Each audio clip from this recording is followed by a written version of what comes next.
Nós vamos conversar ao vivo com a doutora Hanna Batista, que é advogada especialista, né, nesses casos em direitos da pessoa com deficiência. Doutora, às vezes tem famílias nos assistindo agora, com certeza, no Balanço Geral, com a mesma situação. O que tem que fazer? Porque pode mandar um e-mail assim, cancelando o plano? Boa tarde. Boa tarde. A primeira coisa que essas famílias devem fazer é procurar um advogado de confiança ou a Defensoria Pública.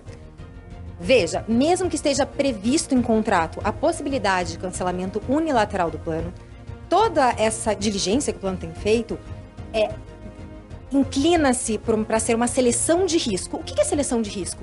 Aparentemente, o que a gente está verificando é que eles estão selecionando o risco a se correr.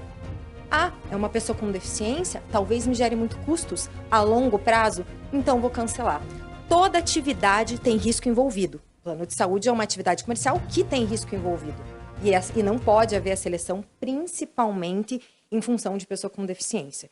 Então, a recomendação é sim procurar um advogado, seja um advogado particular ou a Defensoria Pública, mas para estar verificando essa situação, talvez obtendo uma decisão judicial já de forma urgente para cessar com esse cancelamento, né, para interromper essa situação.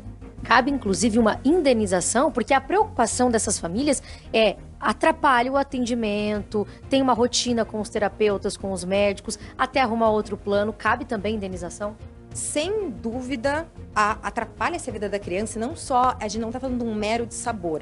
Caso o tratamento venha a ser interrompido, é possível verificar um dano efetivo, uma vez que a gente tem o prognóstico. O que é o prognóstico? Que a gente espera com um melhor tratamento, a gente está caminhando para esse caminho, para esse resultado. Se você faz uma alteração do tratamento, uma interrupção do projeto individualizado da criança de terapia, você vai ter uma afetação direta no prognóstico. Se conseguir comprovar que efetivamente houve um dano à criança, a gente tem uma chance bastante grande dessa família obter um dano moral judicialmente. Então, sim, é possível. Orientação, então, que entre na justiça. A família muitas vezes não tem acesso, né, doutora, a um advogado, por isso a gente reforça para que entre em contato com a Defensoria. Nesse caso, a Defensoria do Estado, da União?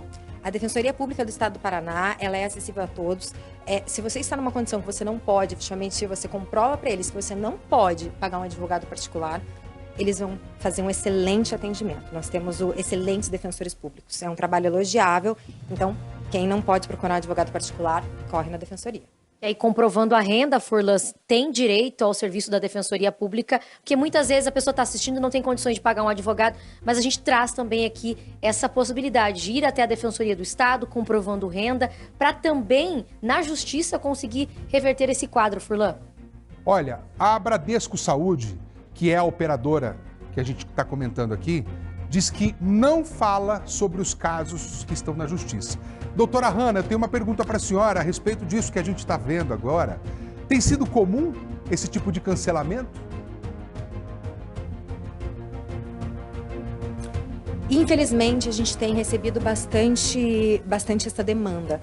Ela começou recentemente, não que eu já não tivesse visto casos similares, mas não nessa intensidade e velocidade. Parece que houve uma mudança de modus operandi das operadoras, ou seja, como agir das operadoras, e estão fazendo esse cancelamento, talvez, vamos dizer, em massa, né? Ali a nota ali dá 1%, mas estamos falando de um grande número de casos, um grande número de crianças afetadas. E outra coisa que a gente comentava antes dessa entrada ao vivo, Furlan, aqui a gente está falando de cancelamento de plano, mas nos últimos anos, e a senhora tem uma experiência, porque também tem uma filha autista, vê um movimento de algumas ações que acabam chegando às famílias de autistas, né? O atendimento é afetado, diminui, por exemplo, o tempo de tratamento, a terapia tem 1 hora, diminui para menos tempo. Nós pudemos ver vários movimentos dos planos de saúde que causam bastante preocupação. Vamos citar algum deles. A coparticipação. Antes, os planos falavam que não havia liberação do tratamento porque não estava previsto em contrato. Essa era uma fundamentação muito aplicada. Após, começou a se entender que estava previsto em contrato, mas começou a se cobrar coparticipação em patamares que impossibilitavam o consumidor de pagar. Estamos falando de casos, às vezes, de 12 mil de coparticipação. Imagine você estar em casa com o teu filho sendo tratado finalmente pelo plano de saúde, muitas vezes conseguiu isso judicialmente e daí chega uma fatura de 12, 13 mil, 15 mil. Então, houve uma correria, digamos assim, das famílias para tentar buscar no judiciário uma melhor condição com relação a isso. Tivemos também outras situações, essa do cancelamento dos planos, nós tivemos quando houve credenciamento, porque a gente tinha uma falta de suporte de rede Então as crianças acabavam, o plano, quando tinha decisão judicial, levava a custear os tratamentos em clínicas que não eram credenciadas. Houve um credenciamento de muitas clínicas, o que é positivo. Só que daí muitas vezes não houve não se regulou, não se buscou verificar, não se foi feita uma auditoria, digamos assim, de forma ampla, se esses profissionais tinham qualificação. Então, esses são alguns exemplos de casos que a gente já teve que judicializar e que vimos de forma reiterada, se repetirem muito.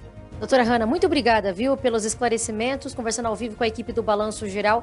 A gente segue acompanhando o drama dessas famílias, né, Furlan? Nos próximos dias aqui no Balanço Geral, a gente continua falando sobre as famílias com crianças autistas. Aí tem também a questão da escola, falta de auxiliar. Ainda nessa semana a gente fala aqui no BG.